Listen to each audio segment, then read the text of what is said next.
자, 두 번째 설 한번 가보도록 하겠습니다. 매날 같은 영상이 달린 댓글입니다.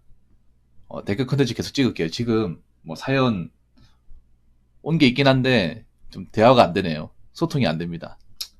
일단 댓글로만 영상을 찍을게요. 영상 제목: 빚은 시간이 지나면 자연스럽게 갚아집니다. 과연 말처럼 쉬울까요? 나는 저 말 자체가 기분이 나빠. 빚은 시간이 지나면 자연스럽게 갚아진다. 그만큼 빚에 대해 둔감하다는 거잖아. 빚에 대해서 관대하게 여기는 거잖아요. 빚이라는 게 무서운 게 내가 책임지지 못하면 인생을 잡아뜨릴 수 있는 게 빚 아닙니까? 빚이라는 것 자체가 마이너스잖아요. 금전적인 마이너스인데 이 마이너스가 내가 해결하지 못하면 내 인생을 집어삼킬 수 있는 거 아닙니까? 그리고 자연스럽게라고 했잖아요. 자연스럽게는 뭐냐면 누구나 다 쉽게 갚아진다는 말이 포함된 거거든요. 근데 누구나 다 쉽게 갚습니까? 살면서 빚지면 누구나 다 쉽게 다 갚아내나요? 누구나 쉽게 못 갚습니다. 소수만 갚습니다. 실제로 빚을 갚은 사람도 많지 않습니다. 특히 서민은 더 못 갚아요. 왜냐면 빚을 갚는 것도 능력이 있어야 갚는 거예요. 능력이 없는데 어떻게 갚습니까? 버는 게 뻔한데.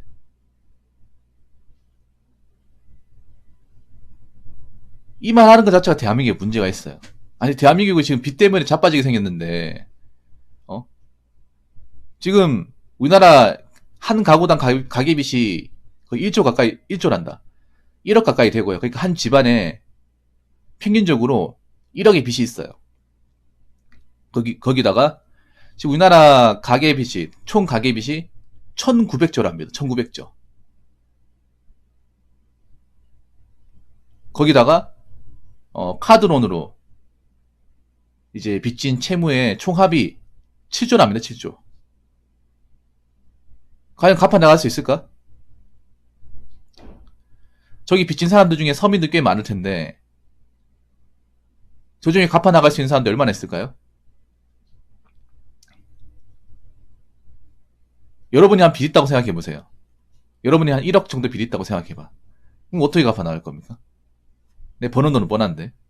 그리고 살면서 나간 돈이라는 것도 있는 건데. 밥도 사 먹어야 되고. 난방비나 이제 전기세, 수도세 다 내야 되고. 차도 모르고. 차도 할부금 얼마 남았고. 차도 빚이죠, 어떻게 보면. 차도 요즘에 일시불로 사는 사람이 없잖아. 나 웃긴 게 그런 거야. 우리나라에는 생각보다 빚 때문에 자빠진 사람도 많은데 왜 이렇게 빚에 둔감하죠? 웃긴 게 뭐냐 하면 우리나라 사람도 웃긴 게 뭐냐면 나이가 어릴수록 빚에 대해서 뭔가 해결할 의지가 안 보인다는 거예요. 나 웃긴 게 그런 거야. 젊은 친구들이 오랄부로 차를 사는 게 말이 됩니까? 옛날보다 차값이 훨씬 더 비싼데 금리도 더 높고요. 그렇다고 요즘 친구들이 취업을 잘하고 돈을 많이 버냐? 그것도 아니거든요. 그런데 무슨 배짱으로 차를 빨리 뽑는 겁니까? 그렇게 차를 뽑아가지고 지금 올해부터 힘들어지신 분도 많잖아요. 여러분 여기 적힌 대로 자연스럽게 갚아질지 안 갚아질지는 시간이 지나보면 압니다. 근데 자연스럽게는 말 쓰는 것 자체 위험해요. 빚이 무슨 뭐 애들 이름도 아니고요. 이 못 갚으면 그냥 인생은 곤두박질 치는 겁니다. 뒤가 없는 거예요. 복구 안 됩니다. 그리고 빚져가지고 해결 못하면 복구 안 돼요. 그냥 그 사람 인생은 나락입니다. 나락에서 못 올라와. 나 우리나라 사람들이 참 안타까운 게 그런 거야. 왜 이렇게 금융지식이 바닥이에요? 아니, 뭐 대학교 나오면 뭐해? 공부 빡세게 하면 뭐 하냐고요. 정말 우리가 살면서 필요한 지식은 하나도 안 가르쳐주잖아. 금지식은 너무 필요합니다. 왜냐, 대한민국은 자본주의 국가고 돈 때문에 힘드는 사람들이 많으니까, 빚져가지고 꼬꾸라진 사람이 너무나 많으니까, 금지식은 정말 중요하고요. 여러 금융지식이 있겠지만 가장 중요한 그런 거예요. 서민은 함부로 빚지면 안 됩니다. 서민은 잡아주면 끝이에요. 돈이 있는 사람이야 몇 번 넘어져도 비빌 언덕이 있기 때문에 많이 할 수 있겠지만 서민들은요 한 번 잡아지면 못 일어나요. 한 번 빚 때문에 허덕이면 그걸로 끝입니다. 한 번 망하면 복구 못 해요. 그 복구하다가 청춘 다 바칩니다.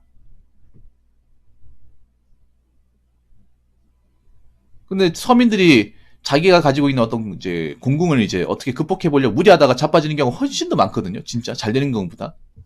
우리가 미디어 같은 데 보면 TV 방송이나 유튜브 같은 데 보면 뭔가 서민인데 가난하게 자라서 투자 같은 거 잘해서 또 돈 많이 벌었다 성공했다.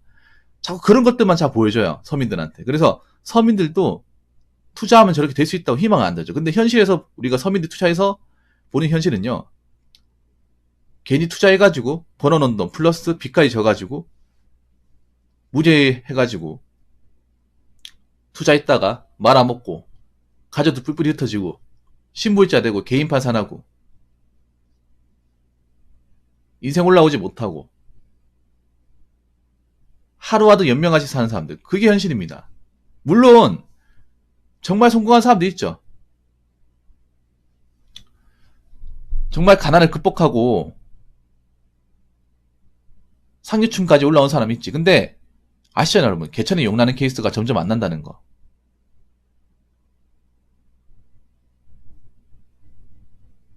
그리고 서민들은요 한번 리스크가 크게 오면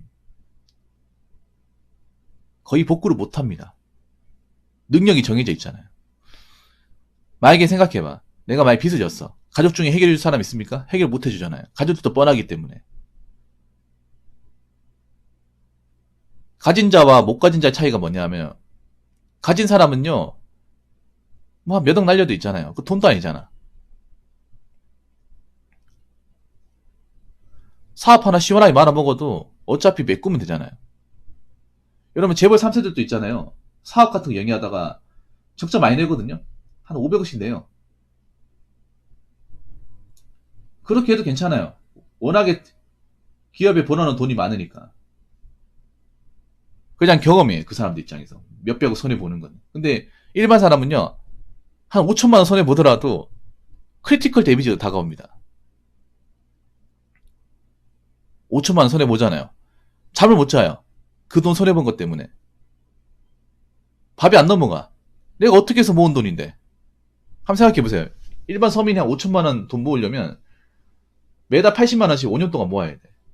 그렇게 모은 사람도 잘 없단 말이야. 근데 그 돈을 한 번에 날리면 밥이 넘어가겠습니까?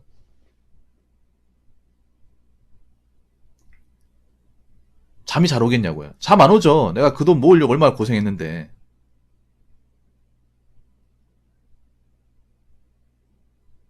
그 돈 다시 모을 생각하니까 남은 세월과 그리고 고생한 거 생각하니까 답이 안 나오잖아요. 여러분 그거 아십니까? 지금 달에 80만 원 돈 못 모은 사람도 많습니다. 젊은 사람들 중에. 지금 젊은 사람들 중에 통장에 5천이 아니라 2천만 원, 3천만 원도 없는 사람도 많아요. 근데 그런 사람이 억 단위 빚을 져봐. 어떻게 갚겠냐고요. 돈을 모아본 적도 없는데. 돈을 굴려본 적도 없는데 어떻게 갚습니까? 못 갚아요. 제가 봤을 때는. 일 잠깐 하다 그만두고 돈 버는 족족 다 써버리고 그게 익숙한데 어떻게 갚습니까?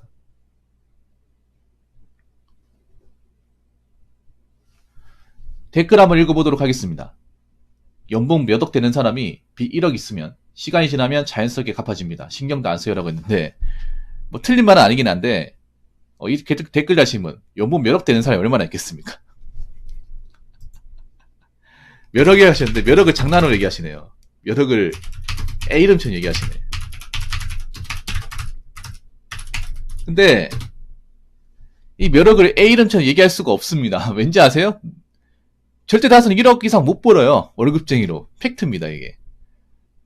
절대 다수의 사람은요, 1억 근처도 못 갑니다. 좀 안타까운 얘기지만. 왠지 아십니까? 우리나라 지금, 이제 1인당 GDP가 한 3만 5천인가 그래요. 이제 한일 적용하면 4,500만 원이야. 그 근처도 못 가요. 저 통계청에 나오는 평균 소득을 보더라도 한 400원짜리 갔다 끝납니다. 그것도 평균을 다 합친 거야. 뭐 재벌 회장님이나 고급 관료나 전문직, 사업가 다 합친 거예요. 다 합친 평균이 한 390. 중위소득으로 하면 300만 원대입니다. 남자라 하더라도. 그리고 연봉이라고 있잖아요. 연봉. 자, 여기서 우리가 자, 이 말을 잘 봐야 돼. 연봉. 보통 사업가들은 연봉이라 안 합니다. 순수익 얼마 본다고 하지 연봉이라 말은 안 써요. 연봉이란 말은 뭡니까? 내가 어디에 소속돼가지고 어느 기업에 직원으로 일하고 있기 때문에 연봉이란 말을 써요. 보통 사업가들은 매출 얼마 나와서 이것 떼고 저것 떼고 해서 순이익이 얼마 나왔다. 매달 순이익이 정도 된다. 이거잖아요. 그럼 연봉이라는 건 월급쟁이를 얘기하는 겁니다. 월급쟁이가 몇 억이 되는 사람이 얼마나 있겠습니까?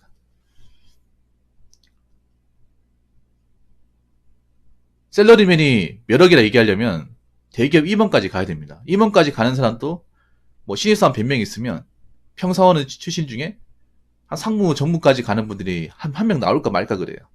100명 중에 한 명 나올까 말까. 확률적으로 한 0%예요. 0%.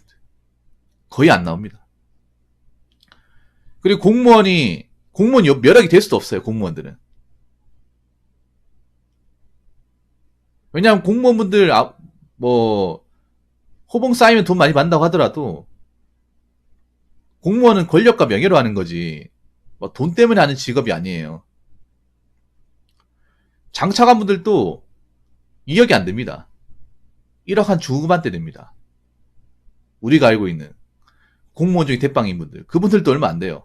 아니 뭐 엄청나게 큰 돈이지. 큰 돈인데 그렇게 막 급여적으로 막 떵떵거리고 막 많이 받는 것도 아니에요.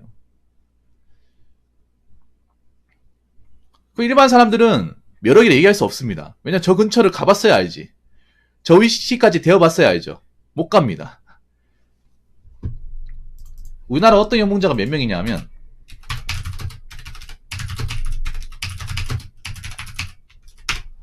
자 1억 이상 연봉을 받는 사람이 4.9%랍니다. 4.9%. 전체 소득자 중에 4.9%. 이것도 통계 함정이 있는 게 뭐냐 하면 전체 소득 2,400만 명. 그러니까 2,400만 명 중에 4.9니까 한 110만 명. 좀 많네요. 생각보다. 난 100만 명이 안 될 줄 알았는데 우리나라에서 한 119만 명이 연소득 그러니까 원천직수 기준으로 억대 연봉 이상 받는답니다. 근데 이걸 한번 생각해 보자고. 우리나라 인구가 한 5,200만 됩니다. 5,200만 중에서 119만 명이에요. 그러면 확률적으로 따지면 2%입니다. 2%. 전 국민의 2%의 사람만 1억 이상의 돈을 받는 거예요. 여기서 연봉을 2억 이상 땡겨버리면 더 적어집니다. 훨씬 더 적어져요. 우리나라의 한 85%가 중소기업에 다닌다고 가정했을 시에 중소기업 근로자들은 억대 연봉 못 갑니다. 죄송하지만. 중소기업 근로자분 중에 연봉 8천만원, 7천만원도 못 가신 분들 허다합니다. 오래 일했음에도.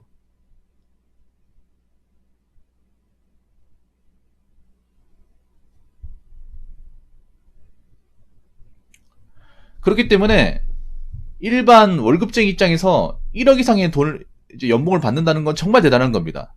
내가 월급쟁이라서 성공했다는 거예요, 나는. 인정받았다는 거죠. 연봉 인후를 하려면 회사에 오래 다녀야 되고, 그리고 어느 직급까지 올라가야 돼요. 그럼 직장에서 내가 어떤 실력과 능력으로 인정받지 않으면 갈 수가 없는 돈입니다. 왜냐면 이런 돈을 바라볼 수가 없거든요. 절대 다수는 그 돈 바라보기 전에 그만둡니다. 잘리거나.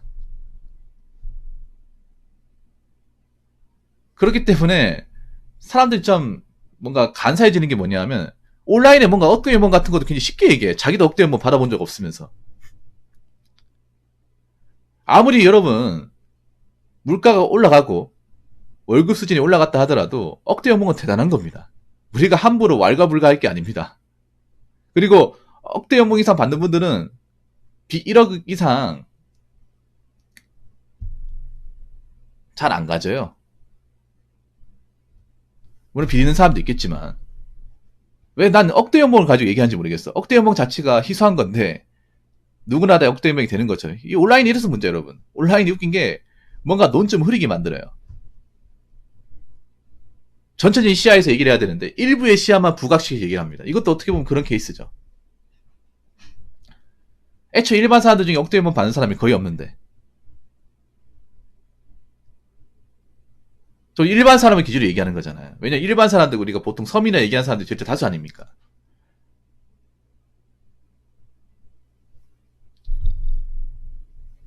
그러면 절대 다수의 사람들은 연봉 1억 이상의 돈이 어떤 느낌인지 잘 모릅니다. 팔아봤어야 알지. 그런 회사를 다녀봤어야 알죠. 꼭 다녀보지도 않은 사람들이 저런 말 쉽게 합니다. 그렇기 때문에 뭔가 일부 얘기를 일반적 얘기처럼 하면 안 됩니다. 무슨 말인지 아시겠죠? 자, 이상으로 두 번째 썰 마치도록 하겠습니다.